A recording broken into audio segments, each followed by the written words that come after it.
Listen to me. It's a straightforward question. Do you pay royalty? No, you don't pay royalty. Now, these raw material you are collecting, they belong to the Kenyan people. And they do get depleted. I keep repeating it. You know you've closed certain mines because you can't mine no more. What do you expect us to tell the Kenyan people when all they go to see is quarries of material that has been extracted? And we can't say that we didn't collect, as a Ministry of Mining that are overseeing that space. What do you expect us to tell them? That we couldn't collect anything for all the material that has been extracted. So let's just be realistic. We have to pay something in the field of mining. We have to pay something. And I think 1.6% is a very reasonable figure. And the way it is explained to me, the PS has put it very well, that it depends on efficiency and pricing from time to time. It can be even lower than that 140 or even 100. So please stop resisting your contribution to largely the Kenyan people. Because to be honest, now it's in the law, it's in the regulations, and it must be implemented. You know, it must be implemented. The exercise of mining we are doing now, it must be supported by a plan. You can't keep digging without a plan. You are excavating. I was in a site the other day.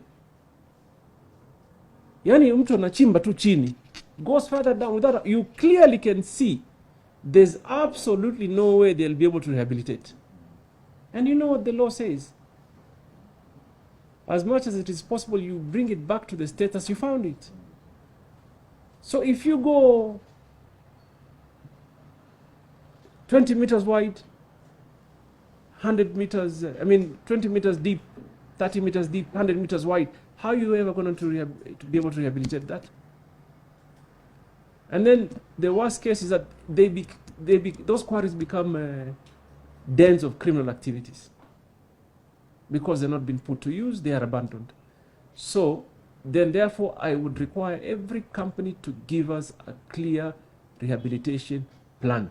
I was at a factory the other time. Unfortunately, we've had to issue a notice. I've even encouraged the Minister of Environment to also further take some action, simply because you clearly see silica dust all over the place. I became unwell because of the visit.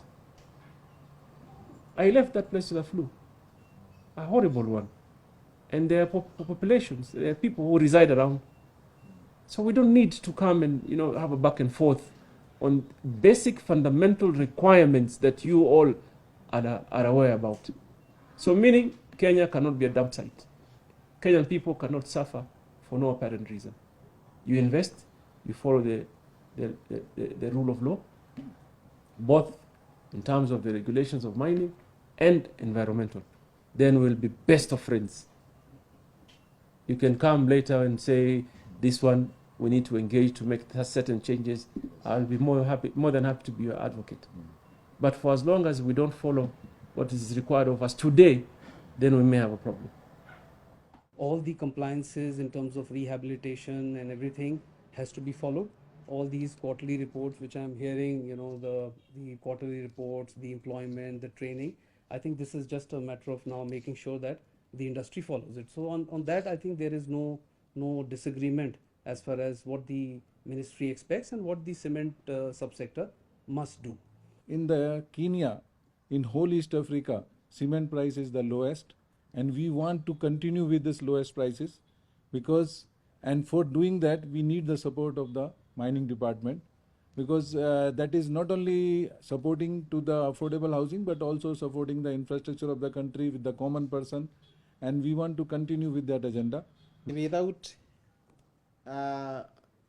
mining, or those who are carrying out the business of mining, there should be no ministry for mining.